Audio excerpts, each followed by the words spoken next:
Italy opened their labour markets to Romanian and Bulgarian workers this January.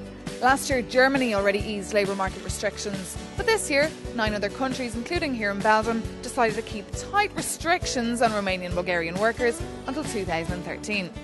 Now, before Christmas, the European Parliament approved, with a huge majority, a resolution requesting member states to lift these restrictions that stop Romanians and Bulgarians working in several member states of the EU.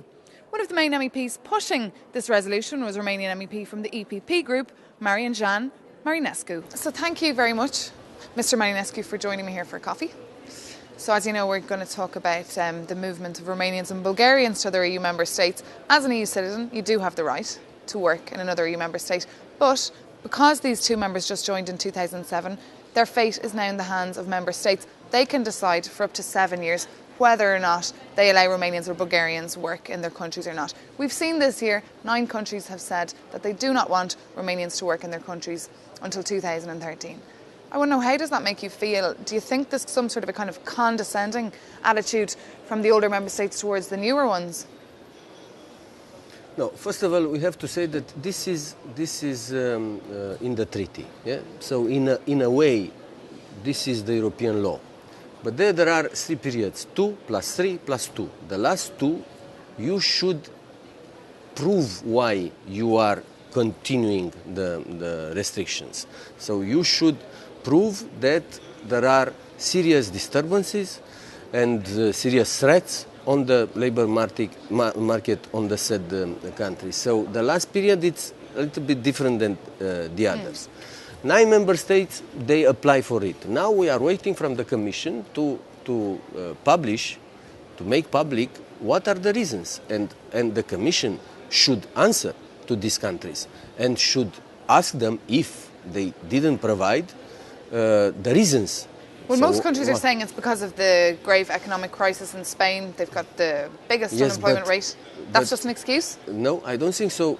In the same time, Italy withdraw all the restrictions. Yeah. So it's the same thing, and Italy it's in a big let's say dire straits problem. Yeah, with everything there.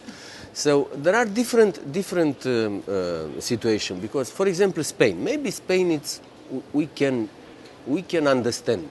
We can understand when you are talking about 40% unemployment between 25 and 40, if I am correct.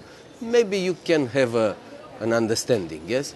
And on the other side, there are Romanians living and working there in a large number, and they are already there, and they are working there. They are even voting there. So they are integrated in the society. But some other countries, there are no reason to do it. And the thing is, if you block them out, they're going to make their way in anyway. I mean, it's obvious. In countries like Belgium, they're getting in and they're getting work illegally. So what do you think about that? Would it not be better just to... No, my opinion is that sometimes some member states are even keeping restrictions in order to, let's say, to have illegal work. Maybe it's tough to say this, but when you see that there are a lot of Romanians and Bulgarians, and of course other third countries' citizens working illegally, you have to do something. For the third countries, we have a regulation already voted in the Parliament with penal sanctions. Yeah? For the European citizens, the only way to stop this is to eliminate the restrictions, because in such a way the Romanian and Bulgarian citizens will know that they have the right to work, so they will ask for a labor contract, which means money to the state, taxes and so on. So it means also rights for that citizen.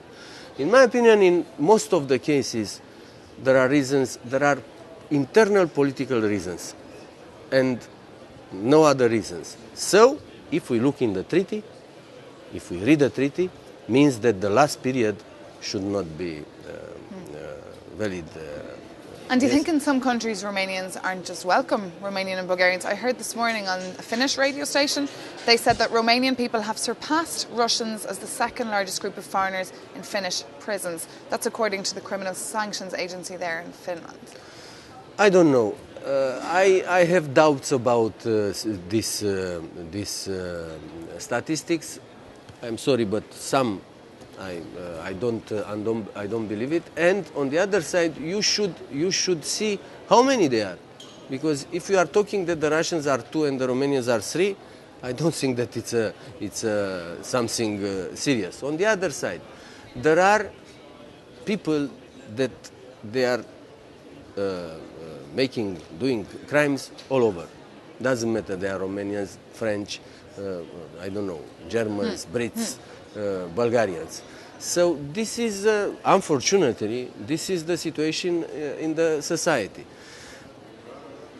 If you are making these statistics all the time and saying that Romanians are doing, I don't know what. This, that and the other, yeah. I don't think that this is the way to do it. Let's see what is the real situation. If we want to look on the statistics, let's see what is the situation, all the situation, with the nationals from that country, with all the others.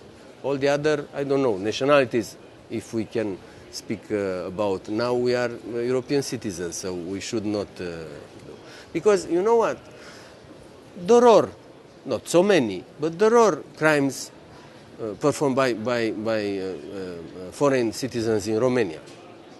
We never in Romania you will never hear that, I don't know, if a national from one country, let's say A, is doing something in Romania, that citizens they have a problem.